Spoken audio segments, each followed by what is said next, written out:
Now, for opposition, I would request Mr. Akshay Kumar Jha to brief in 2 minutes.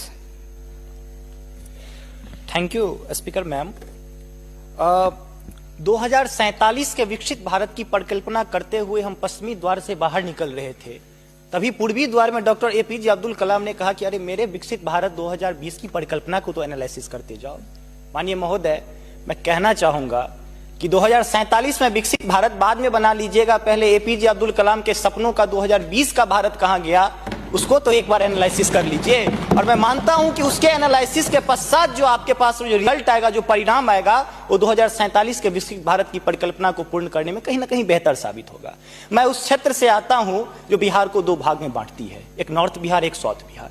हमारा मिथिला का reason 6 महीने बाढ़ के पानी से ग्रसित रहता है। जब मैं राज्य सरकार से पूछता हूं तो कहती है कि विदेश का मामला है भैया, नेपाल पानी छोड़ देता है, मैं क्या करूं, उधर से चना डैम बना देता है। अब तो राज्य में भी सरकार आपकी है, केंद्र में भी आपकी है, तो प्रभु कृपया कुछ तो मदद कीजिए।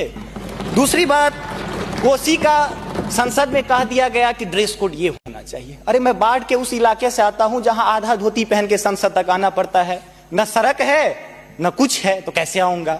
उसी क्षेत्र का एक नंगा बच्चा हमसे कहता है कि साहब मैं बाढ़ से ग्रसित हूं, और दक्षिण बिहार का एक बच्चा कहता है कि मैं सुखाड़ से ग्रसित हूं, मेरे पास पीने के लिए पानी नहीं है। बीच वाला एरिया कहता है मैं नरसंहार से परेशान हूं। तो बिहार की एक परिभाषा बनती है कि उत्तर में बाढ़ है, दक्षिण में सुखाड़ है, बाकी जो बचा नरसंहार है, यही बिहार है। अब मैं कहां जाऊं। तीसरी बात मैं आता हूं कि आपने तो राम जी को अयोध्या में लाकर स्थापित कर दिया, जरा उनके ससुराल मिथिला पर भी ध्यान दीजिए। माँ सीता कब कब अग्नि परीक्षा देगी, उनके पुत्र हम कब कब अग्नि परीक्षा देते रहेंगे, हम पर भी तो थोड़ा ध्यान दीजिए प्रभु।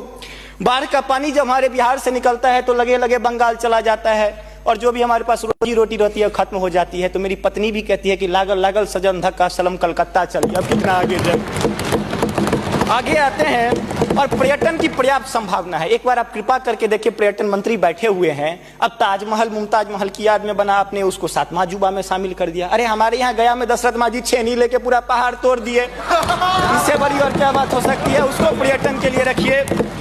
और ये जो भूखमरी, बेरोजगारी, अशिक्षित राज्य की जो हम पर वो जो पीठ पर धो रहे हैं, वो हमको इसी तरह की कविता याद दिलाती है कि तू सिंह मारती गैसी, मैं कोने में दुबका बैल प्रिय, मैं पीपल सा सीधा साधा, तुम उस पे लटकी चुड़ैल प्रिय। तो ये अशिक्षा, बेरोजगारी हम पर चुड़ैल की तरह लटकी है।